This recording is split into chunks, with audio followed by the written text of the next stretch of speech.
Olá, a paz do Senhor, querido irmão, a paz do Senhor, querida irmã. Trago-vos uma mensagem de fé, ânimo, vigor e esperança que traz como tema remanescente fiel e tem como texto base Ezequiel capítulo 47, versículo 1, que fala o seguinte: depois disso me fez voltar à entrada da casa, e eis que saíam umas águas de debaixo do umbral da casa para o oriente, porque a face da casa olhava para o oriente, e as águas vinham de baixo, desde a banda direita da casa, da banda do sul do altar. O versículo lido foi escrito por Ezequiel, um dos 4 profetas maiores do Antigo Testamento. Ezequiel era levita de família sacerdotal, e no ano em que Ezequiel completou 30 anos de idade, ele se encontrava cativo entre os cativos de Israel, junto ao rio Quebar, na Babilônia, a cerca de 1.100 quilômetros longe da sua terra natal, longe da cidade de Jerusalém e longe do templo em Jerusalém.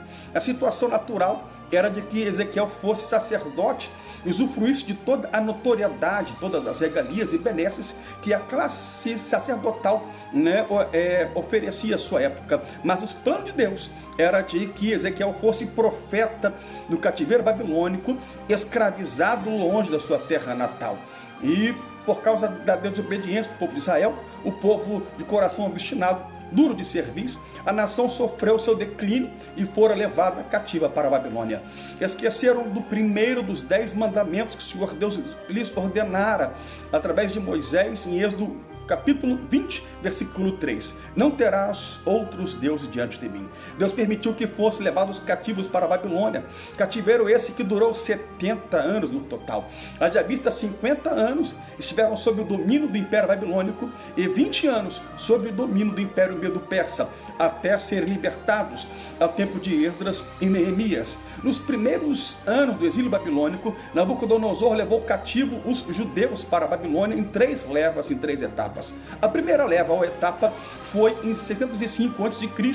Nessa etapa foram deportados para a Babilônia alguns jovens escolhidos, dentre eles Daniel, Ananias, Misael e Azarias, ou simplesmente Sadraque, Mesaque, Abednego, seus nomes mais conhecidos em uma das línguas da Caldeia.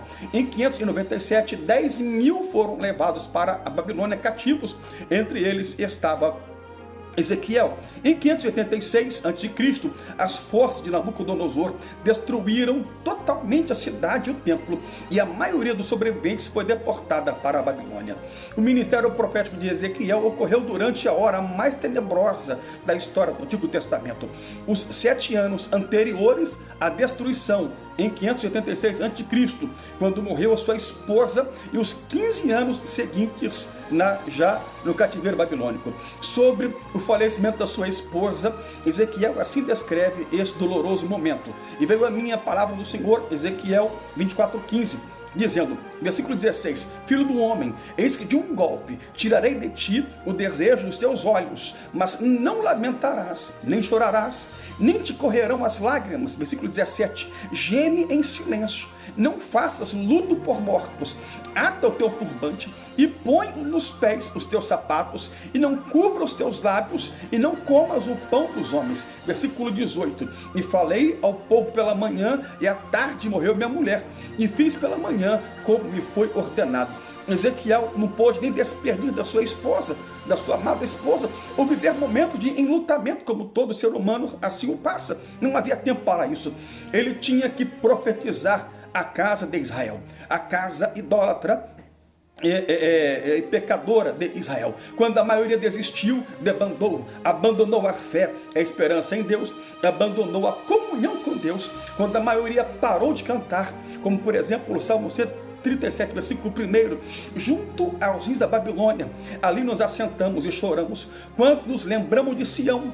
Versículo 2: sobre os salgueiros que há no meio dela, penduramos as nossas harpas. Versículo 3: pois lá aqueles que nos levaram cativos nos pediam uma canção, e os que nos destruíram, que os alegrássemos, dizendo, cantai-nos uma das canções de Sião. Versículo 4: todavia, como cantaremos, como entoaremos a canção de Sião, a canção do Senhor, estando nós em terra estranha? A maioria parou, a maioria desistiu, mas Ezequiel não era a maioria.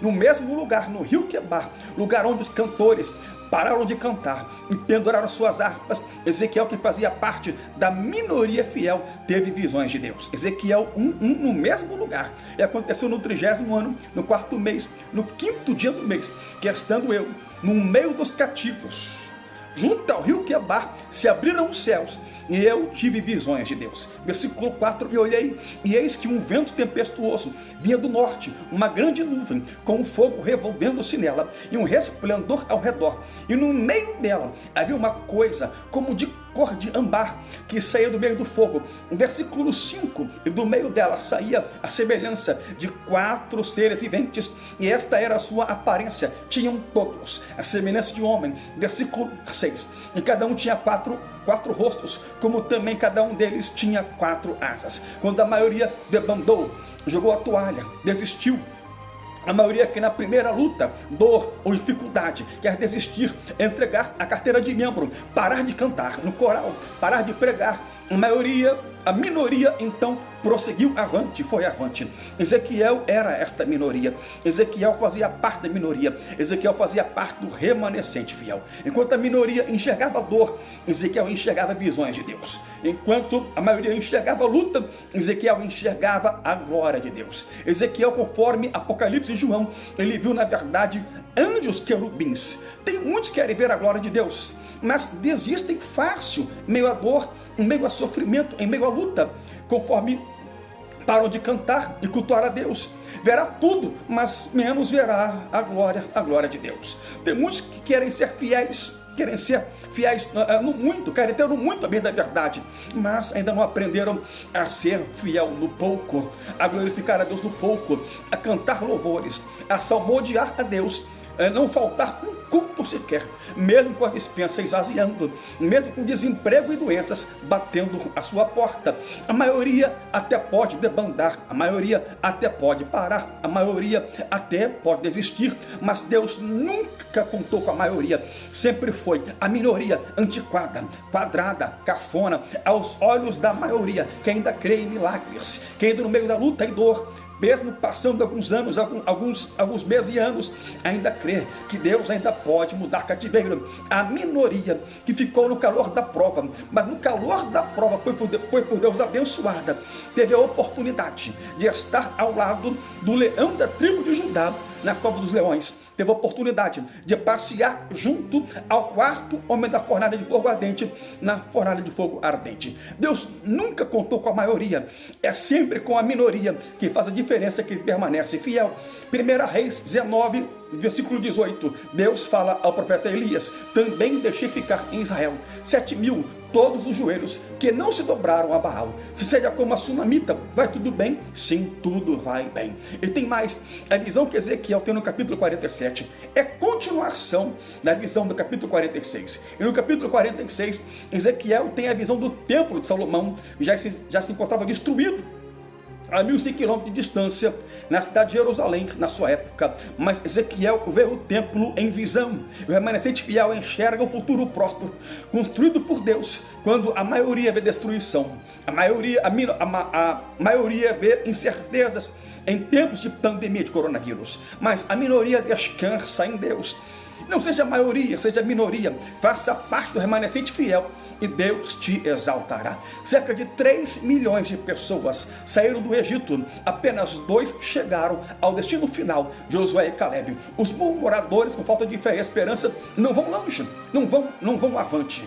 Faça parte do remanescente fiel de Deus, e Deus te fará chegar do outro lado deste mar, cantando o hino da vitória. Seja feliz com Cristo, seja com Cristo, faça parte do remanescente fiel de Cristo, e Cristo te exaltará.